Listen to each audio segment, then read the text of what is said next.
back. Welcome back to the Nick Hall Comedy Podcast. I am Nick Hall, and this guy over here, Josh Griffey. Pleasure to be with you. All right. Well, I'll tell you what. It's been a hell of a week. It has literally been a hell of a week. There's no doubt about it. This is probably, of all the times on the podcast that we've said big week, this really is. So, I mean, it's been beyond eventful. Like, it's crazy. We were just talking about it pre-show. Like, yeah. It's been madness. It's been this whole week. madness. So I literally shook the hand of Stone Cold Steve Austin yesterday. Yeah. So I knew it was. You knew it was going to be good. Well, let's just get to it. I don't know how else to do this or to tell everyone or whatever, but Griffey and I, we received an offer late Friday to write for Days of Our Lives. Yeah, soap opera. Of all the shows. It is like when we were putting in all the work on all of our various projects, it's not the intended destination, I imagine, but, hey, they're paying us. Essentially how it works, Griffey and I, we write all the time. I mean, we're always, like, we've written pilot episodes. We're working on a couple of feature films. Like, anything that we can write, we write. And we send off our writing samples to whoever we can get to read them, basically. Right. Which is usually no one. for the most part, like, usually no one. Well, it sounds sad when you say it like that. But we sent off some writing samples for kind of like a hybrid drama type thing that we were working on, and channels reached out to each other, and Friday came back, and we got an offer to write for Days of Our Lives, which, however that sounds to you, it's awesome for us because it's a chance for us to, like, test out our writing chops. 4 words. On a real show. 4 words for you. Dollar bills, y'all. Dollar bills, y'all. So, essentially what that means is, and this sucks. This is the crappy part of it. Yeah, this part is killer, man. We have a few more Kent Murphys in the bank that we've already filmed, but once those are done, it kind of looks like Kent might be done. I think it is done. He's putting in the deep freezer for a while. Yeah, we're going to be pretty busy. Lie to you guys, but yeah, this is it's going to take up pretty much all of our time, and we're going to try to spin it into some other things, and maybe if we ever get a chance down the road, a couple years from now, to bring Kent back, maybe we'll try it then.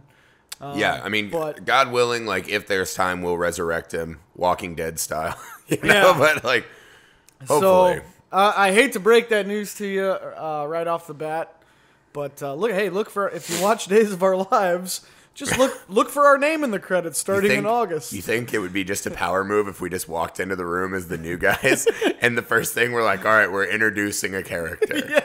And it's just, it's Coach Kent in Days of Our Lives. Same outfit, same everything. He just now is, like, amidst the drama of this fucking. Honestly, dude, I've been going back to rewatch it, and I've seen weirder things on the show. Like, I've been going back to do some research, and I think there is definitely room for Kent in this lusty, sex-filled world that we're about to enter. I hate to admit it, but after Friday, after we got that, I got online and I've watched probably 100 episodes of Days of Our Lives, like, trying to get into it and figure it out. And I got to tell you, I didn't hate it. Well, I mean, there's a lot of chicks. There's a lot of chicks getting banged. Like, that's what I noticed. It's like a lot of sex.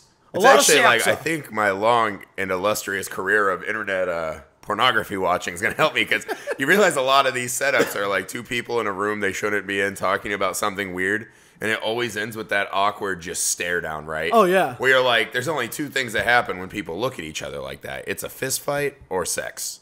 Yeah. Like, it's the only way it 100%. Can end. Yeah. And I think Kent Murphy could be good for either situation. I'm really looking forward to writing the love scenes and seeing how far I can go. Like, because it's a room of writers. And basically what you do is you write out your ideas and other people write out their ideas, and they'll either be like, yours sucks, or they'll use it. So I just want to. When I was on 1,000 Ways to Die, that's what it was. A lot of, like, brainstorming ideas, taking them to the head guy, like, hoping it worked out. Right. But I don't know, man. Do you think this room's gonna be like prison for us? Like, we just gotta walk in and they're all gonna mug us. Like, I guess the first thing I'm gonna do is probably make someone eat their teeth and rape them. You know, prison rules, dude. First thing when you walk in the door, man, you got to let them know, because otherwise they're going to be like, yeah, you're the coffee guy now. Go refill the photocopier. And it'll be like, no way, dude, you're getting raped, and you're going to get me a coffee afterwards and call me mister. And then you'll just get, like, residual toughness. Yeah. Yeah, be like, don't mess with that guy. You'll get raped by his friend over there. I'm getting close to the old man strength stage anyway. I can't wait for a few old more man years. strength, yeah. So. But yeah, that's the big news this week. We'll move on to some other stuff. Holla. But, we've got what is it? Three more Kent Murphy episodes, and then it's going to be unfortunately paused indefinitely. But you know, we appreciate everything up to this point. We've had a blast doing it, but just some opportunities you can't pass up. So yeah. That's the way it's going. Some doors open, others must close. So let's move into another bummer story, if we can. We have some good stories, though, too. There's some good ones. So I wake up this morning, and, you know, like, we were moving my apartment, but, like, right before it, fucking Ralph Macchio died. Yeah, man. That, honestly, like... dude. This one really bums me out, because I remember as a kid, right, I got, like, the mad chicken pox. Like, I was, like... They thought it was, like, so bad of chicken pox I was going to die. And so, like, they took me to the babysitter still, because, like, my mom had to work. So they locked me up in this, like, old lady's room, you know, like, some grandma probably died in the bed before they put me in there chicken poxed out.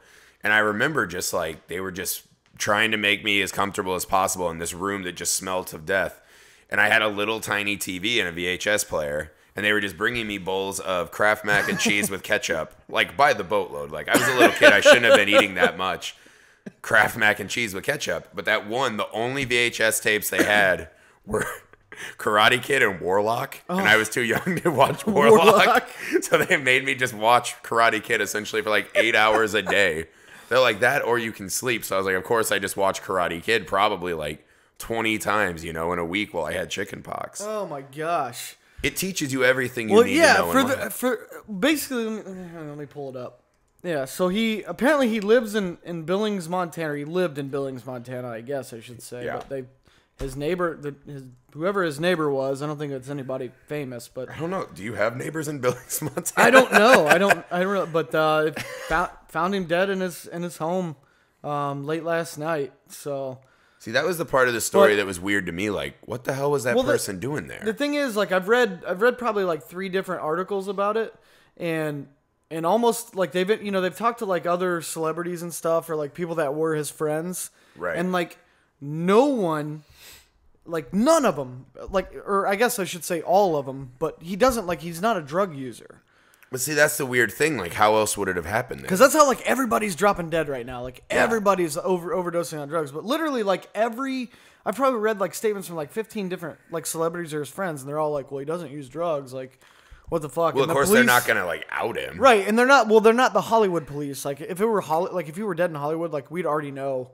Like, exactly what was in his house and stuff, but like Billings is like, we'll wait. You think they just have that one sheriff that looks like Wilford Brimley, the guy who's hawking diabetes medicine? He just rides up. He has his Carhartt, his like badges on the Carhartt, and he's like, open and shut case. Like, Mother Nature wins again. They're like, what does that mean? He's like, I gotta go have an insulin shot for my diabetes. Oh, I know, but I'm with you. Like, to me, he's got to have been on drugs or something. Yeah. I mean, there's no, I mean, how old, actually, I was going to. Because I pulled up the IMDb to try to research him a little bit right before we went. It's kind of crazy. How old is this guy? I don't remember. I mean, he was in Karate Kid in what, like the 80s? For the youngins out there, if you don't know, Ralph Macchio was the original Karate Kid. He's 50, can you believe it? He was 53 years old, though. That makes sense because Karate Kid came out what? No, I mean, 80? I guess he's 52. Like 52? He would have been 53 this year. That's crazy though, because he'll like always be Johnny to me. He'll always be frozen in time. You know what else? One of my other favorite movies of all time is My Cousin Vinny. Yeah. When he's one of the Utes. Joe Pesci's cousin in it. I Shot the Clerk. Yeah. I Shot the Clerk. Right. No, he was in Outsiders. That was a good flick. No. I'm thinking. Wait, no, he was in Crossroads. Yeah, he was. Yeah. The Stevie Ray Vaughan where he's playing guitar. Yeah. I was like, the Britney Spears movie? Like, it took me a second to, like, separate those. No, he was he has no 6 degrees of separation with Britney Spears. Right. It's a different movie. He actually, I mean, he was still working, I guess, in 2013. He did a How I Met Your Mother. Well, he did... he did some Robot Chicken. He did an episode of Entourage one time, too, I think. Yeah. If I remember correctly. Hitchcock. So, I mean, he's been... Because when you said originally, like, when I read the Billings, Montana thing, I was like, God, like, how bad were things for him? You know, I was like, does he just work at a local Walmart or something? I know. Like, well, like... He sits in the DVD section. He's like, hey, I've seen this one. It's real good. And he just pulls up but that like a Karate lot of Kid. celebrities don't live in L.A. now. Like, once you... Like, a lot of them, they get old. Like, if they're Well, I know, like, Galifianakis lives out on a farm in, like, the Carolinas even and like shit. Dave Chappelle lives on, like, a little farm in Ohio. Like, he used to come to the comedy club in Indianapolis all the time. Because Hey, it was, man, like, 80 miles if away. we start making fat millions... Oh, yeah. Someday, I'm definitely not going to live in LA. Like, Yeah, no if doubt. this Days of Our Lives gig pans out, like I'm gonna live, you know. I'm way just up, hoping like I can Big Bear afford or like something. my normal bills with this job, but you never know. Maybe our new Kent Murphy arc will blow the hell up. We'll get our own spin-off soap opera. Maybe if Dude, you know what we should if do? they greenlight it. You know what'd be funny, man? In our first scripts, we should just put that in memorandum of fucking Macchio on every fucking like thing we submit, just to see what they say. They're like, wait, what? Like, yeah, guy died. Respect. This episode is dedicated. Respect. Also dedicated to Ralph Macchio. Right. Honestly, it's one of those. Like, I wasn't like per se sad about it. Like, you know, like when It wasn't like Philip Hoffman Seymour. went, Yeah. like it was like heartbreaking. Right. And Gandolfini was the same one. That's probably Yeah. the saddest I've ever been. Yeah, At a celebrity passing. Like I was genuinely pretty sad when Philip Seymour Hoffman. Yeah, like died. legitimately. And I guess I did get a little sad when I read about Ralph Macchio because I'm like you. Like when I was a kid, I watched Karate Kid. I watched the first 2 Oh yeah. just nonstop when I was a kid. Man. I even sat through the one with the chick probably like 3 times. What was that? Hilary Swank? It was Hilary Swank. Yeah. Yeah. But I mean, God, the first Karate Violated Kid. my rule of women's sports. But the first Karate Kid is like, it is the classic 80s movie. I mean, it has everything. Everyone And in our it's age got- group has done this crane kick thing probably about 1,000 times. Oh in yeah, our lives. and you got like his enemy, like the blonde-headed dude. Cobra Kai. Yeah, that when he comes into like the lunchroom and everybody lifts their trays up and he pulls the table, you know, like just straight dickbag guy. Yeah. He had was it Elizabeth Shue? Was that her in the that? chick? I'm pretty sure. Yeah. That remember when he was wearing the shower curtain for Halloween and they kiss underneath it or whatever. But I mean, it had everything. It had like your action, it had comedy. It was had, Elizabeth Shue. Yeah. Nice. I mean, it was a killer movie. It's iconic. I mean, yeah, it is iconic, and it's one of those like just because of that, and probably mostly only for that. Not to be rude to the guy, like rest in peace, homie. But yeah, dude, what's up with me? That's very urban of me today. I've been doing hollahs and homies. I don't know. I think it's all that Days of Our Lives I've been watching. It's ridiculous. I know. It's sad. I've got a good one though. Yeah, that's enough bummer news. Let's move on to something good. Let's get this podcast moving, son. Well, I know you said you had something. yeah, there was that good baseball story today. Obviously, adorning my Brewers gear. Been enjoying some baseball today when we were finished moving shit around. Yeah. And there were a lot of great stories. Like Nelson Cruz, looked like he wasn't going to get signed. Baltimore picked him up kind of last minute, and he hit a game-winning home run today. Did he? I missed that. I didn't What's even his see name? Clint Barnes, right? For Pirates. Yeah. He's the first guy to hit a walk-off winning home run in a 1-0 game since like 1965. It was his first ever walk-off. Mike Trout just hit a homer on his first at-bat of the season. Yeah. So there are all these great stories, but today, to me, the coolest story was the no-hitter, right? Yep. And I don't know, but it's so weird because, like, I read about it, and it's like one of those things that's like stranger than fiction, right? This guy, I guess, originally when he was young, is from the Ukraine, right? Yeah, Has there ever been a Ukrainian? I know. Just a professional, any sport. Right. At first, besides you're like, hockey. wait a sec, that guy's not Latino. What's he doing playing baseball? But then, yeah, he threw, it was just a no-hitter. It wasn't a perfect game or anything. Right. But still, that's, it was a major pretty league incredible. no-hitter is like legit. Well, it was one of those kind of fake ones because there were 2 errors. Yeah. But still, yeah, technically a no-hitter. And so at the end of the game, he kind of did the like shout out to the Ukraine who's going through the trouble with like, Russia and the Crimea and stuff now. And I originally, I was just like baffled by this. I was like, I was like, they know what baseball is over there? Like, are you kidding me?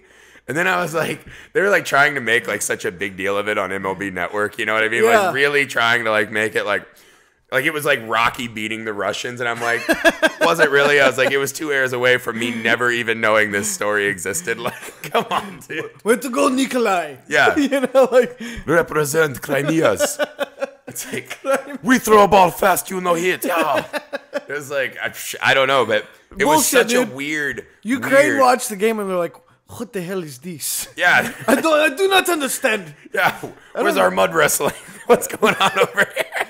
What sports do they even have in the Ukraine? I feel like I do a really bad like Russian/Ukrainian accent. Yeah. Oh, what the hell is? That's not even. It's a lot of spit sounds. Yeah, I'm not good at it. Okay, sports in the Ukraine. Let's talk about it. I had no idea. Apparently, they have football. Wait, is this soccer? It's got to be soccer. It is. It's soccer. No way they're playing tackle Ukrainian football. Premier League. I'm over it. Yeah. Let's just call it soccer, guys. Let's just USA has decided it's soccer. Rest of the world, grow up. Yeah. Grow up. We're not here to Seriously. nitpick anymore. And but the thing, they're like, oh, apparently they're really big into basketball. Basketball is their second biggest sport. Everybody's big into basketball in Europe. They all love it. Yeah. And then, boxing and hockey and rugby. I guess that's about it. Well, of course, boxing. I mean, but this is what I mean. They Ivan Drago's list 11 sports all the way down to Olympic Games as like their 11th most popular sport. I was like, so wait, all of them tied for 11th? You can't. What? You can't even like separate. Like, is there one that you're good at? Like baseball, football, and Olympic sports. Wait. That sounded like Arab there. Did it? Like Matumbo. God damn it! I gotta work on Russian. Who knows when they're gonna actually put me in an episode of Days of Our Lives as a Russian? Oh, you can already see it Nikolai. now. Though. They're definitely gonna do the like, the real sports. Like Brian Gumble was probably at home just stroking his pud. Like, oh, I can't wait to get this guy on and talk about sports defeat. It's like, let me tell you something, Brian Gumble. You know what sports don't defeat? Tanks, man. Grow up. Like, it's funny story. Like, it's a cliff note in history. Like, that's all it is. But, so yeah, I mean, the baseball season's already off and running. Yeah. I love it. Opening day is by far my favorite day of the year. Awesome. It's so good. It's, God, dude. When I lived in Indianapolis, I used to just take the whole day off. Right. And we would go sit at Joe's Bar in Indianapolis all day long. My one buddy there is a Rays fan. Mm-hmm. My other buddy is a Tigers fan. I watch the Reds. Of course, there's the local Yankees fan. You got the local Red Sox fan, a couple of Cardinals fans. So, like, literally everybody in the bar. Those Yankees and Red Sox fans, man, they're like a disease. They're fake everywhere. They're a disease. Yeah, I mean, unless, like I know some, like, real Boston fans. So that's cool. Me too. I don't even know a real Yankees fan. I've never met a real Yankees fan. I'm sure they exist. But, they do. Like, in New York, and definitely, like, Boston loves their fucking sports. They're, like, they're one of the best sports cities. But you get out, like, you're in Indianapolis and you're like, I've always loved the Reds. Like, no, you have. You loved them since 2004. Right. When they fucking won the World Series. You just grew up as a long, struggling Reds fan in Indiana. Like, I buy that. Come on, dude. Like, get real, you know? We have long-suffering Cubs fans, boy. Yeah. Figure it out. Yeah. And half of those people still jump on. That's the weirdest bandwagon ever. People just jump on this Cubs bandwagon, and they fucking suck. Like, nobody. No, but this was my me and the Yam from Booze Buddies last night, right? Like, I wanted to get your opinion. We were arguing about this last night because he texted me and he's like, I might not be able to record the show because I'm so hammered. And I was like, what happened? He's like, oh, Wisconsin won.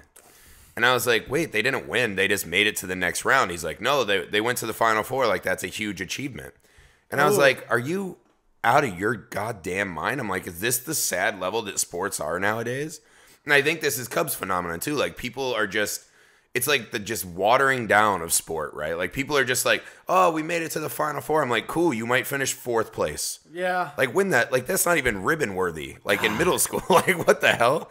Like, I mean, I don't know. Celebrating a 4th place finish is just beyond pathetic to me. It is a big achievement to get to the Final Four. Like, it's not easy. You have to win 4 games in a tournament against everybody that's trying to kill it. Like, I get it. Like, you should, but I get what you're saying. Like, you shouldn't just be content. Like, well, we made it to the Final Four. That's a good season. This is what I'm saying. Put it in the books. You shouldn't. It's the same thing I have in all sports. Like, when someone wins the AL or the NL, there's like champagne spraying in the locker rooms, or if someone wins the East or West in basketball, it's like, guys, you still have a game to be the ultimate champ. Like, I've never understood this, like, we won our division, let's celebrate and do these outlandish celebrations. Like, it really pisses me off. It makes me want to puke on my own shoes and not wipe it off. Like, that's how mad I am. I don't get it. I just want to pee on myself. Yeah, like, quit celebrating like these. Oh my God, the celebration of such menial little achievements. It's like, you're in March Madness. Like, you're there to win the whole thing, not to win your Final Four, your region. Yeah. Like, come on, man. Yeah. Like, that's a cool thing to look back and be like, remember when we made it to the Final Four? Like, that was great. Right. Like, you think of all the great college basketball teams that only made it to the Final Four and then choked. Yeah. That no one will ever remember. Right. Forever. Like, if Wisconsin goes down in the next round, like, they'll just be another washed away footnote in history. Yeah, but maybe it's one of those. It's a consolation prize at best. It's so the fans, when they're like, our team choked and we're not good enough to be champs, like, next year they can fucking bring out, I mean, it's Wisconsin, so probably their 3XL shirts. Like, hey, I'm glad we got to the Final Four and I got this sweet shirt. It's like, remember when you got your asses tanned in the fucking game? Like, I don't know. What do you think about that? Well, first of all, it's all because of the hype.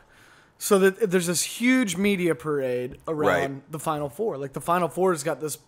It's on this pedestal. It's like it has a weird, like, it feels like a resetting of the tournament almost. Yeah, because it's got this thing. So when you get there, like, every year, everybody celebrates when they get to the Final Four, and I get that. Especially schools like last year, like Wichita State, like Indianapolis, like when Butler went twice in a row. Mm-hmm. Like, the city was nuts. Yeah. And Butler ended up going to the championship game and almost beating Duke. I understand the fans being excited about it, but I'm talking about the team celebrating. To me, it's like, you got to keep your competitive edge. But the NCAA has made it this thing to where, like, if you get to the Final Four, it's an elite place to be. So, of course, it's a disgrace unto itself. I get what you're saying. I think you're an idiot, but I get what you're saying about it. And to be quite honest, dude. To be quite honest with you, I was really hoping to avoid the fucking basketball talk today. Even the Olympics don't give out, like, what? Like, hey, congrats, you made it on the Olympic team. And they're just spraying each other down on the bus during the opening ceremonies. I guarantee those Olympians celebrate when they win, like, the nationals to make it to the Olympic team. Yeah, but at least that's a tournament, though, that you won, like, ending. Yeah. Like, that would be the equivalent of, like, you win the Big Ten tournament and you celebrate and then you go to the real tournament. You know what I mean? Like, you shouldn't be celebrating until you're the actual champ. Like, who cares if you finish 4th place? Like, I'm a huge believer in if you're not first, you're last, man. Okay, like, Ricky Bobby, I'm telling jackass. you, like, it is. First off, that was around before Ricky Bobby. Let's be real. Let's not play coy. Nick Hall's favorite defense: play coy. Like the little fucking dead possum of podcast debating. Whatever. But let me set the record straight, man. Like, if you're not the champ, like, Wisconsin, shame on you.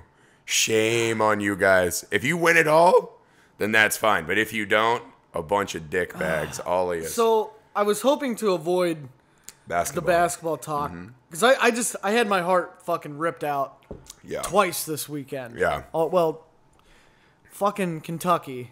God, like I said, I think it was last time. My cousin goes to Kentucky. She's a gymnast. You got cousin lovered. So I root for her. But outside of that, Kentucky can lick my balls. I fucking hate that school. They would if you were related. I fucking hate John Calipari. They probably would. Fucking John Calipari is the just sleaziest fucking slime ball in all sports. I hate him.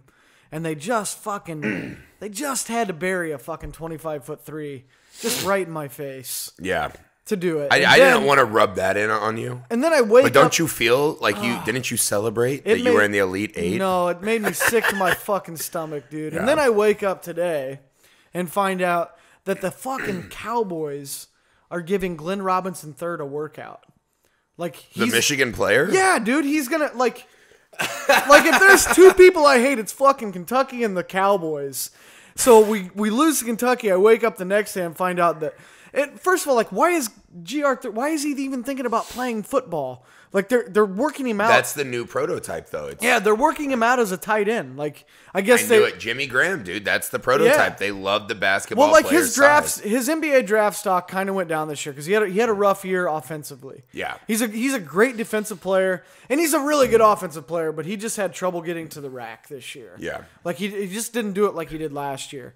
And then I wake up and find out that he might play football, which, like, whatever, dude. How big is this kid? But not the Cowboys. I think he's like 6'8", something like that. How much does he weigh? He's probably 230. Oh man, Nah, is he just gonna get those little twigs snapped in his try? Yeah, but he's got the frame though. If you look at him, like he's not huge now, but he's got the frame. If a pro team, wait, if they're just giving him a workout though, can he even do that when he's at Michigan? Well, or is I this guess, like he's probably leaving? Yeah, one I guess way or that another? means he's leaving one way or the other. That's lame, dude. So, yeah, it's just they shit on my bracket. Saturday I had such a good day because 220. 6'6", 220. But Florida won Saturday, and then Wisconsin, so I was perfect. I was 2 for 2, Final Four. Then Michigan State loses, which I picked them, but I'm not gonna be mad about Michigan State losing ever, right? As a Michigan fan. And then Michigan loses. I wanted Michigan State to lose because we watched that bracketology special on ESPN where every single analyst for like the first time ever, they all picked Michigan State. Mm-hmm. So I love seeing analysts just blow it. Basically, even though my champion is out, Team Nick is just looking good right now. Yeah, I crunched the numbers, and Team Nick will at least finish first place. One of your two guys, right? Yeah. It's Fat Jesus and someone else because Steven, I think maybe, I don't know. If Florida, because me and you are 3 and 4, like you're 3 and I'm 4. So if Florida wins it all, I'll pass you and I'll pass the other guy. Yeah. But I'll lose to the guy who has the same champ. One of them has Florida. One of them has, God, I can't even remember who they have as a champ, but they're out now. So, God, damn it. So Kentucky. It's up to Florida to decide if I can defeat you or not. Yeah. Which I'm really hoping for. Like, I thought about cutting myself yesterday. Did you? When Kentucky buried that shot. I mean, that just... Would you have done like a real cut or like... Would you have done like a real cut, like you want to feel the pain, or would you have like written a word? Nah, it'd probably just been like it would have just been like a cry for help, like you just put like E8 sad face. Fuck Kentucky, like dude, God damn it! And sorry, I didn't mean to bring this up. I knew it was a sore subject, but sorry, brother. Whatever, man. I just had to berate people for. Can we as Americans like get back to giving a shit about ourselves, like? Remember when we were kids and there was the Hulk Hogan theme song about I'm a real American? I'm a real American. It meant something, man. Oh, It meant something. It was a blueprint for badassness and like killing it at life. And now all of a sudden we're doing this weird thing where we just think it's okay just to like be close to greatness. Like that's bullshit, dude. I'm saying grow up, fans. If you disagree, get at me on Twitter.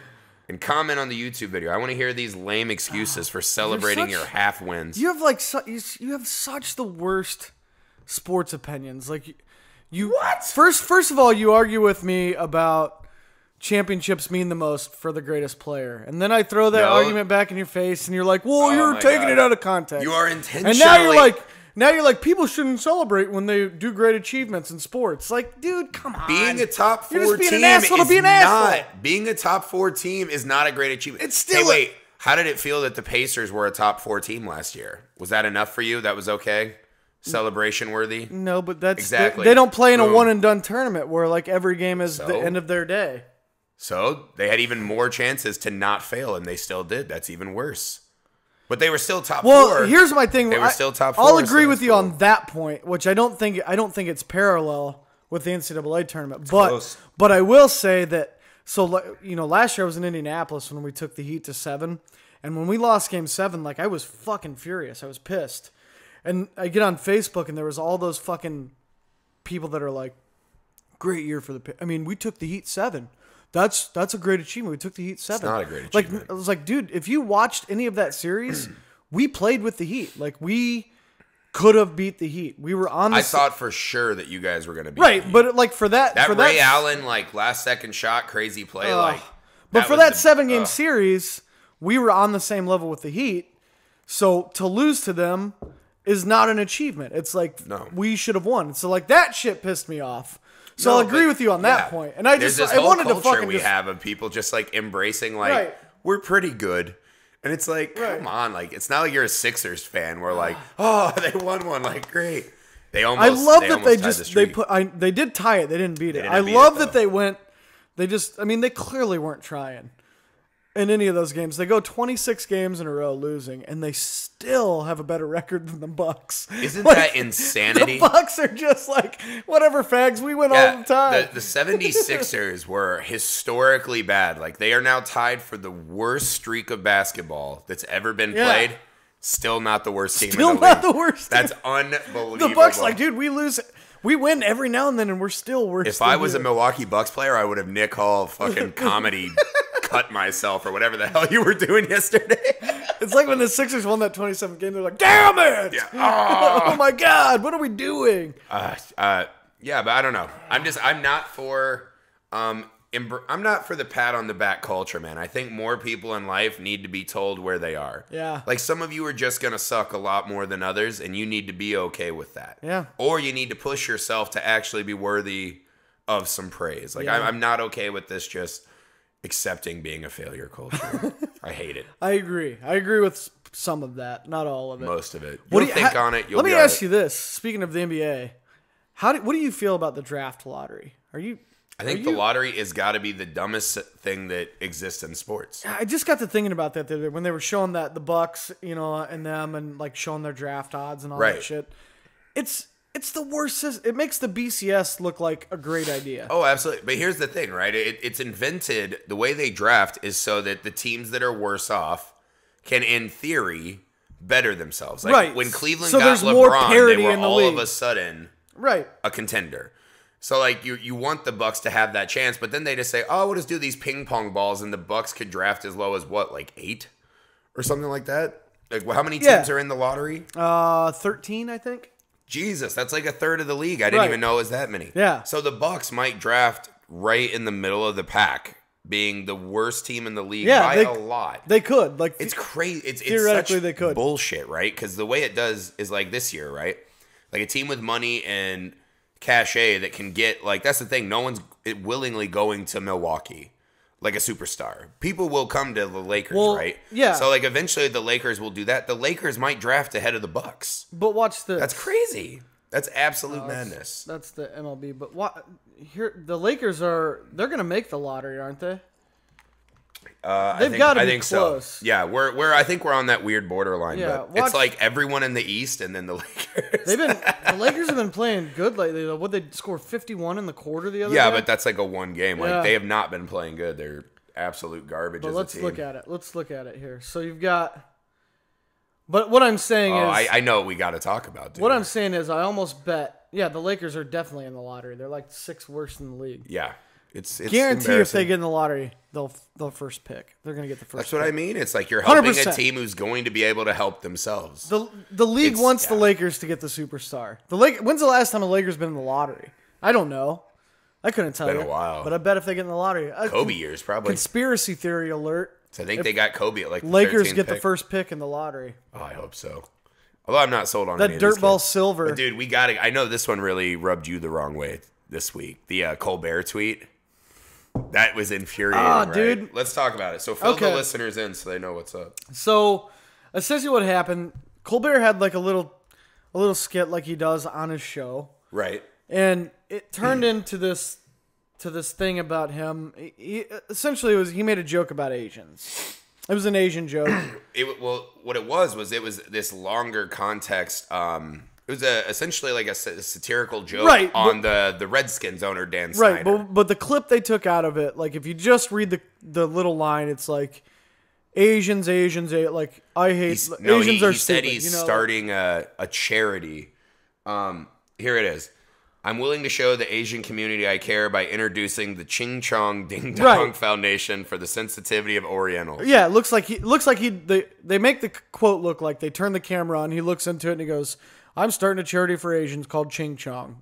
And then they cut the camera off. But you know what it was, though? It wasn't even on the show, because that's not what got people mad. It went on his Twitter post. Right. And he has one of the biggest Twitters that exists. Oh, yeah. He's huge. You know, I mean, it's one of those, like, they have a social media intern, apparently, who took just that line and put it out, and everyone just ran with it. It became this... Cancel Colbert. Yeah. So, like this... Cancel Colbert, my ass. Yeah. I'm so fucking tired of that. Like, these people... Anytime something insensitive comes out, they get on this high horse like, you gotta get them fired. You gotta get them fired. Yeah. And I don't want to sound like a backwoods fucking gun-toting Republican that listens to fucking, I don't know, Limbaugh Cat Scratch Beck, Fever all day. But at the end of the day, we do have a fucking First Amendment right. Yeah. Regardless of whether if I make a joke about Asians and it offends you, suck my balls. I don't care. Right. I don't care. Well, this is also... And second of all, it's a joke. Like, take a fucking joke. I mean, it's wildly different than when Kramer freaked out on stage. Well, and he's like, "Oh, I was just telling a joke," and it's like, "Nah, you're pretty horribly racist." Like, there's a huge, but that was a huge difference because he's actually like yelling at the guy with vitriol, like, to his face, rage. and saying it to try to hurt the guy. Like he was doing that versus like putting it in the context of a joke, saying it to a crowd of. Which I'm not saying like what he said. Like if that was part of his routine where he just like said it to the crowd, probably still not okay because that was like borderline definitely bigotry. Okay. Come on, it's fine. But this is the thing, right? But like, I'm not gonna get my panties in a bunch and be like, we got to get him off the stage. He's an asshole. It's like what? I'd rather watch him fucking train wreck up there. I don't care. Well, turn the channel. Yeah, like grow up. Stop being. What do you call it? The vaginalization. Yeah. Of America. Like this is what I mean. It's such. The people who want to cancel Colbert definitely cheering for the Final Four. What was the tweet I put out? Was like, don't spit out your pumpkin spice lattes all over your Prius, America. Yeah, right. It's just a joke. It's God. But this is the thing: is like what he was doing is a cause fighting against racism, right? Like you need to not be called the Redskins because that's offensive, right? But that's what satire does, man. You got to shine the light on that stuff and make people uncomfortable, right? That's if you've ever watched Colbert's show, like that's all he does is he says like this stupid, sometimes racist stuff, or sometimes like insensitive. Well, that's his character. He's playing like a right-wing blowhard. But he says it like straight to people to make them feel dumb about like their stance or their this or that. Like it's always a joke. He's never said one serious thing on that show. It's a complete satire show. Yeah. It's a satire of like every news network. Yeah. And he's supposed to be a Fox News character. But it blows my mind that people can't get their head around that. They just can't figure that out. This is the problem. Like, it's almost why I wish the internet would go down tomorrow, man. Like, it goes back to like, you know, the people want to celebrate their mild achievements because let's be real, most people are not awesome. Like most people suck. But even like, and so like you have these people who just are these lame asses. That now they're like, oh, we can literally message a celebrity nowadays. Right. So, like, they just get on Twitter and they're like, oh, yeah, no, my opinions matter. Like, you know, I need to tell this guy off. And it's like, who cares? Like, grow up. Find something better to do. Yeah, but... Which I guess is weird because that's all we do on this podcast, but... Yeah. But you get, like... I get why some people may get mad in certain settings. Like, if a president is standing on the National Mall...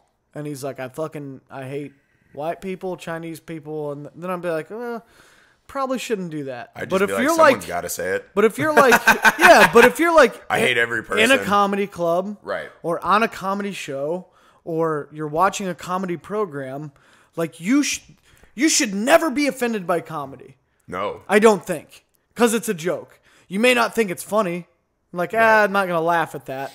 As long as there's no intentional, turn the channel, like. Vitriol, like you said with Michael Richards, like just trying to throw that fucking knife through. And that's their a heart. different thing. Like we said, like Richards was looking at the guy, calling him the N-word, and it wasn't a joke. And he was and it wasn't a joke. And he was saying it to the guy to like try to hurt him, try to get under his skin. Like that's bigotry. Mm-hmm. That's not a joke.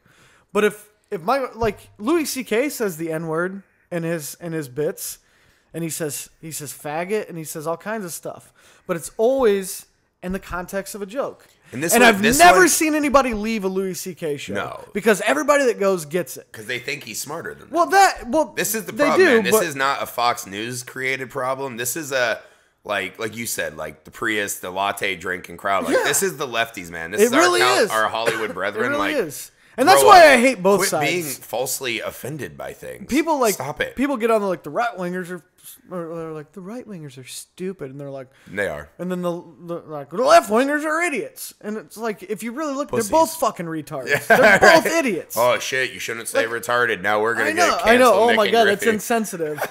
But I'm not on either side of the fence. I think they're both equally fucking moronic, and I don't.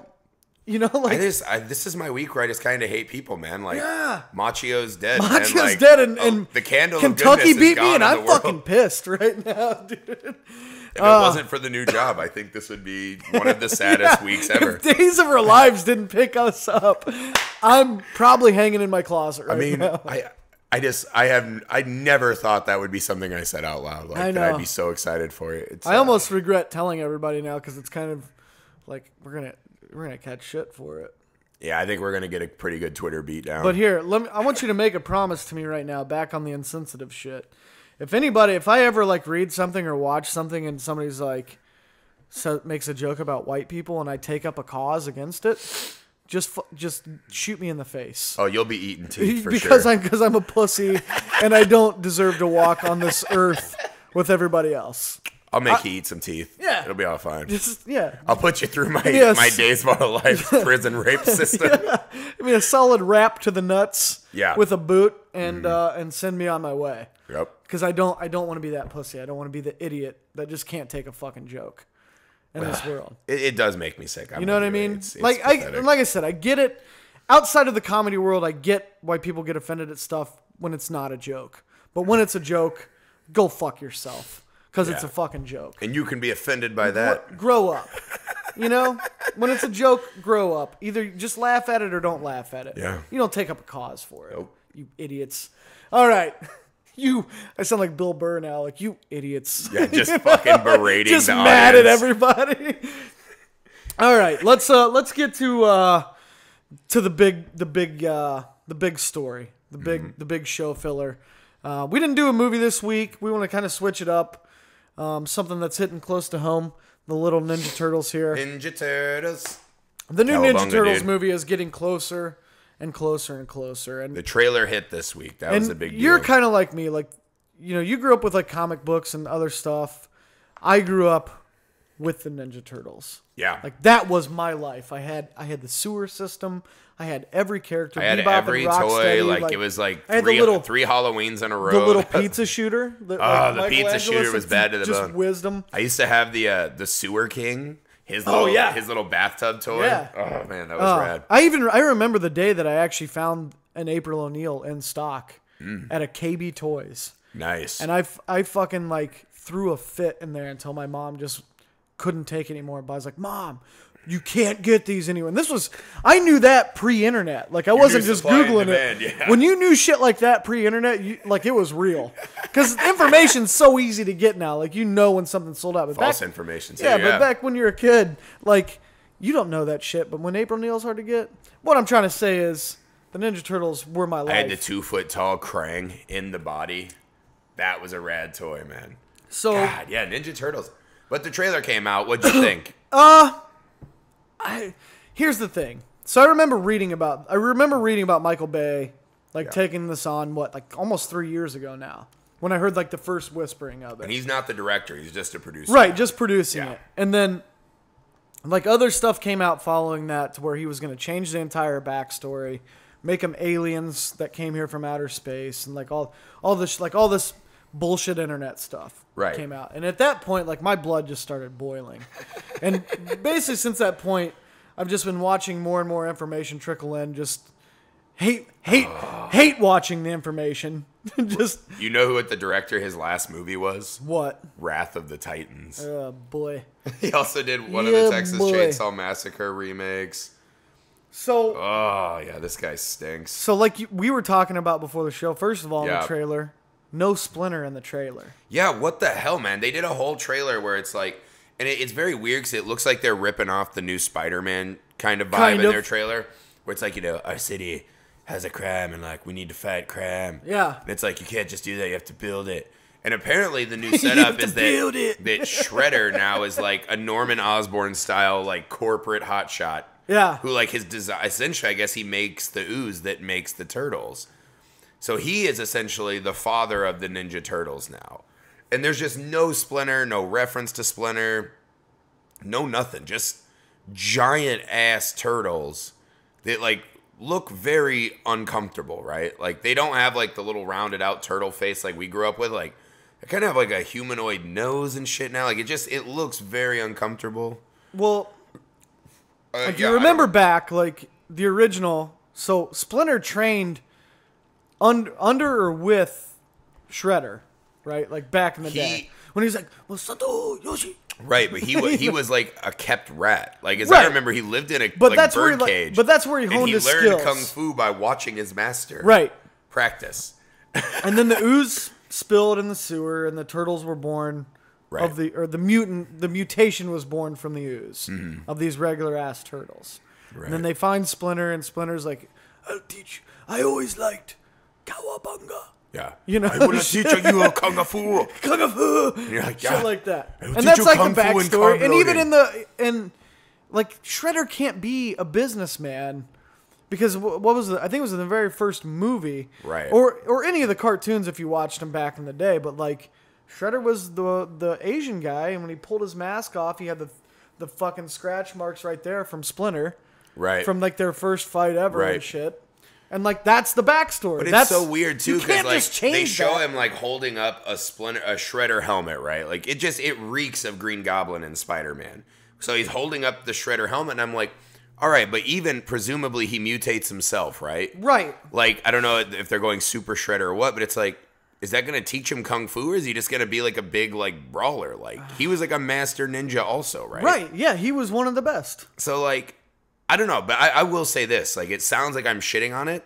When I saw the trailer, I actually got pretty excited. Like, Look, I was actually not upset like most. I just was like, oh, fuck yeah, like a Ninja Turtles movie. Like, I'll go see that. The Ninja Turtles movie probably has the best chance of any movie in a long time to impress me. And here's why. Wow. Because I'm gonna go see it. I Yeah. mean, I'm not gonna not go see a Turtles movie, but I'm gonna hate watch it. So I'm going in with expectations like down here. Yeah. So really, I mean, unless they just totally fucking blow it, the only place I'm gonna be able to go is up. Right. Versus like going into a movie like what was the one we were talking about? World War Z. Ugh. Where like I built because I like zombie movies and shit like that. But when you remember like first hearing about it, you're like, oh, this is gonna be awesome. And then you're like, oh, we refilmed the whole movie, and then you're like, so like you go in with these expectations up here originally, and you just get crushed. So I'm starting on the opposite end. I don't know. Yeah. With a chance to go up. I don't know. Like, I do this thing a lot, and I know a lot of our friends and whatever. I talked about this on the other pod too. Like, you know, we went to like a film school and shit. So like people like to get real pretentious and uppity. I'm not that way. Especially with like summer blockbusters. Like they love to like feign outrage. Like Ninja Turtles is a slap in the face to film. And it's like, I get it. Hyperbole's fun. Like it's fun to talk shit about movies. But I mean, let's be real. Like it could be a fun ride. And like, but this is the thing. Like this is the year, I tweeted this earlier. It's like my 10-year-old self became a studio executive. Because like all the movies coming out this year are like all massive hallmarks from my childhood, right? You got your Captain America coming out, so you got your superhero flicks. Then you got Godzilla remake, which Godzilla, dude, that trailer, like if you don't love the Godzilla trailer, like I don't know, you should probably cut yourself like a Michigan like fan. the people you're talking about is like somebody who goes and watches like Hard to Kill, like we did last week, and they're like, I don't know, the script was pretty bad, right? Like, dude, grow up. It's one of those things. It's just a goal thing. Yeah, I mean, you like, have to hold movies to standards that are realistic for what you're going into. But like when we watch it for like the perfect movie, we watch it just to make sure like they don't, make a mistake in continuity or no continuity errors don't affect necessarily. Not well, sort of, but or like this is why perfect movie theorem is the best because it can take into account a movie that would be overlooked. But like the Power Rangers one. Yeah. Right? So the ooze guy knew about all of world history even though he'd been asleep for 6,000 years. Right. Like that's a little mistake. It's like, oh, it's not perfect. But it's not like I'm not judging the Power Rangers movie and being like somebody should have You're a bad Ninja Turtle, dude. You haven't learned from my master Spencer. No, I have, like but I'm not yet. saying like Power Rangers would have been cool, but they should have got somebody like Scorsese to direct it and cover the story better. Like that'd be hilarious. It's not that type of movie. Like the Power Rangers just find the guy in a back alley and just brutalize him with baseball bats. But even like Transformers, like I don't go into Transformers being like this story is gonna kill. I gotta say, like, I'm not the biggest fan of the Transformers series, but this new one looks pretty rad, dude. They got a couple shots that like literally just sent chills down my spine. Like my inner child was just waking up like, hello, I can't wait to go see this. Like, they brought back the Dinobots. Like, I saw one today. They had the big Grimlock dinosaur, and he's fighting Optimus Prime with the sword. And I'm like, as a kid who just grew up loving Transformers to death, like, I cannot not allow myself to feel a little excited about that. Well, speaking of pussies, what was the last Transformers when they had, like, the two little racist cars? Yeah. They were, just because they kind of... To be fair... They're the most racist thing I've ever seen in a movie since the Crows and Dumbo. since you Like, watched like, those Mississippi Burning. Yeah, I mean, it was 12 years of slave level racism.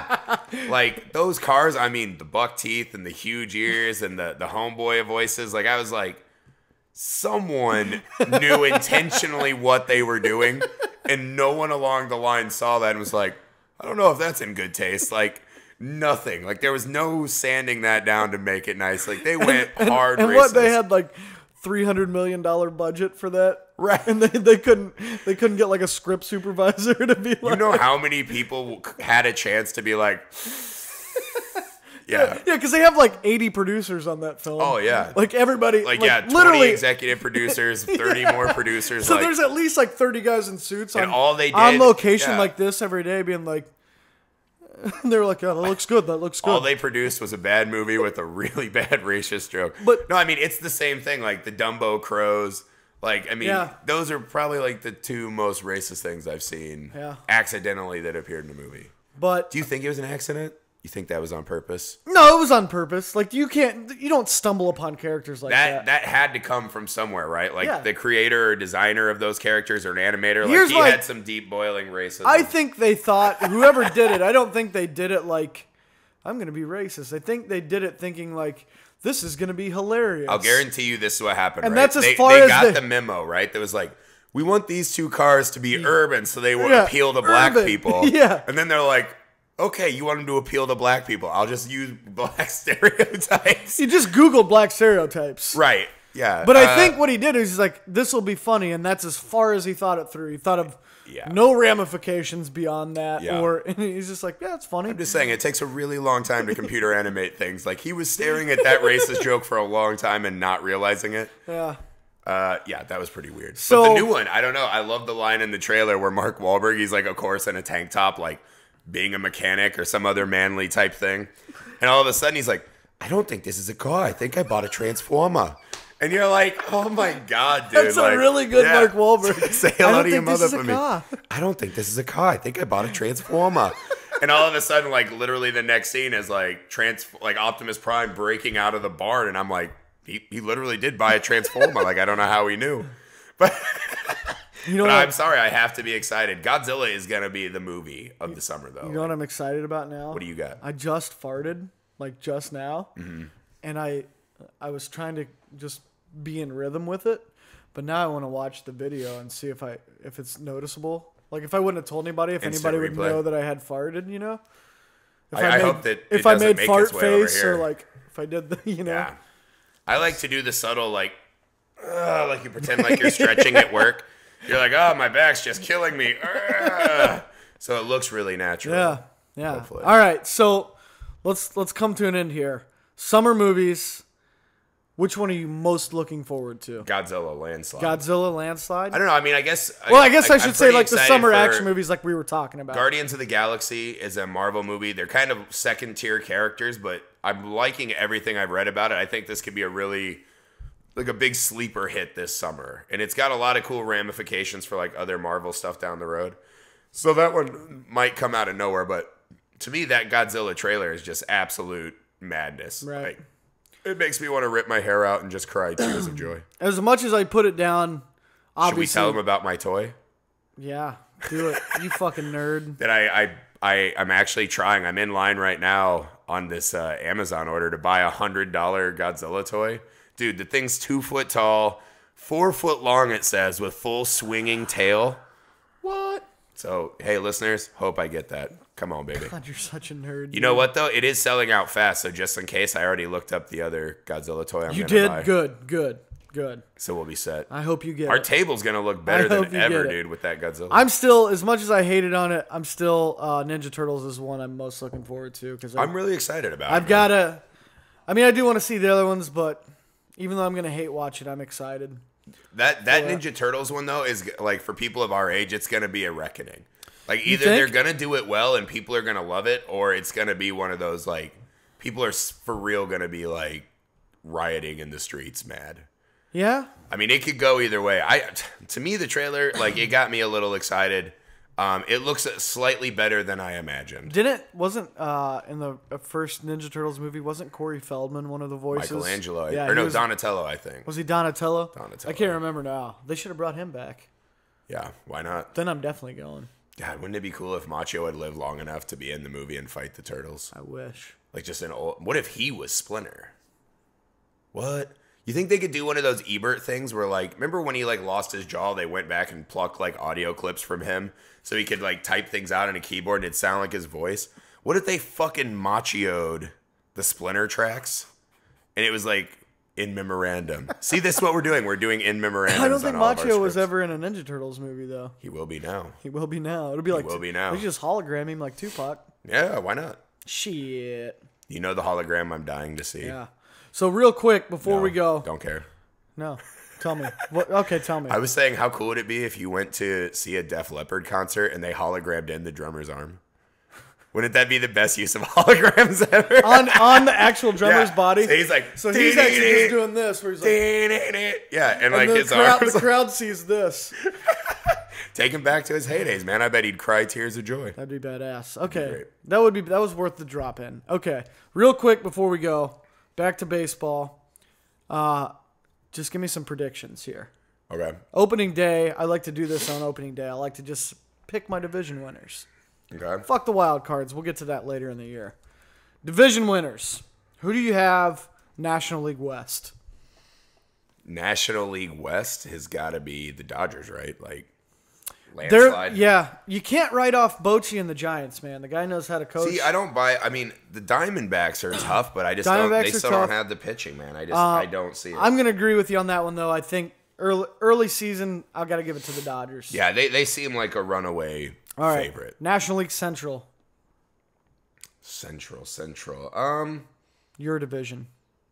I mean, it's just hard to say not the Cardinals. Like, I really want it to be the Brewers, man, but we don't have the pitching, I don't think. You know what? Like, we already are in a bullpen dispute, and it's day one of the season. I know. In my heart, like, I truly believe the Cardinals are going to win the division, but I can't bring myself to say it. So I'm going to pick the Reds. They might have a little weakness this year. I'm picking the Reds. All right. National League East. God, dude. I mean, talk about a dumpster fire. I know. I actually like the Nationals to have a big bounce back year. They got all the pieces they need. They just fell apart in a strange way last year. Late. I'm taking the Braves again. I think the Braves are going to have too many low average, high strikeout guys. Yeah. I just do. And I don't think their starting pitchers are overwhelming. So I'm going Nationals, man. I feel good about the Nationals Braves. Bouncing back. All right, American League West. Man. Texas Rangers. Is looking good, man. Rangers. Although I am pulling hard for our boys with the Oakland A's. Yeah, Reddick and Coco. I'm not picking against my boys. I'm taking the A's. I hope the A's crush. AL West. Yeah, I'm going A's too. On the Rangers, like, I think Prince Fielder is going to get back to being Prince Fielder. I mean, that's the thing, man. They got Alex Rios too. He's out of that graveyard. They've got some studs. Stadium. They also have pitching issues though, but they got some stud hitters. American League Central. It's a no-brainer. I think Kansas City might take it this year. You know, that's my team to watch. It's easy to say the Tigers, but I think they're going to miss that protection for Field. I'm taking the Tigers, but I said it earlier. The Royals are the team to watch. The Tigers have one of those terrifying. The Royals are going to be the team I think that are going to take the Tigers to the limit. Oh shit! The Tigers got Joe Nathan now, right? Yeah, they actually have a closer. Yeah, the Tigers are going to win. You got the win today. Tigers are going to win by 15 games. American League East. Dude, I'll tell you the truth, man. I watched Baltimore today. That lineup is terrifying. Yeah, they do not have any starters that I would say are even close to an ace. But if their starters are decent, like they get a couple 10-game winners, like Baltimore is going to score a shitload of runs this year. I'm taking the Red Sox. It's hard to pick the team that just won the World Series. I think there'll be some letdowns. It's hard it's usually the team that kind of struggles next year. I mean, not that they always miss the playoffs, but like it's not as easy as it was the year before. Tampa Bay maybe ascends this year? Tampa Bay is Joe Madden. Will Myers is coming back. Joe Madden is top 5 coach in the MLB. That dude the dude knows how to win. You know what? I think maybe this is Tampa Bay's year. I think the Orioles don't have enough pitching. I would love to see Tampa Bay do it, but I think the X factor, if Boston keeps Grady Sizemore healthy, and he's even a flash of what he used to be, like that's a huge, basically 4-0. He hit a homer today. That's the second best story behind the Ukrainian pitcher. 4-0 pickup. Yeah. I mean, basically, they got him for peanuts. Yeah. And like a washing machine. A Dodger dog. Yeah. So I'm taking Boston in there. So there you have it. That's Griffey and I's day one, opening day predictions for the division. We'll probably pick different things like when the All-Star break comes out because we're gonna be just fucking pulling our hair out. Honestly, like, it's all gravy to me, dude. I could not be more excited for baseball to be back. But that pretty much covers it for today. Let's go ahead and get out of here. I don't know if you guys know, but today is April 1st, and pretty much everything we said today was bullshit. April Fools, motherfuckers. Fuck you guys. See you next week. That was pretty baller ass acting, though. Yeah. We didn't break once. We killed it. Nailed it.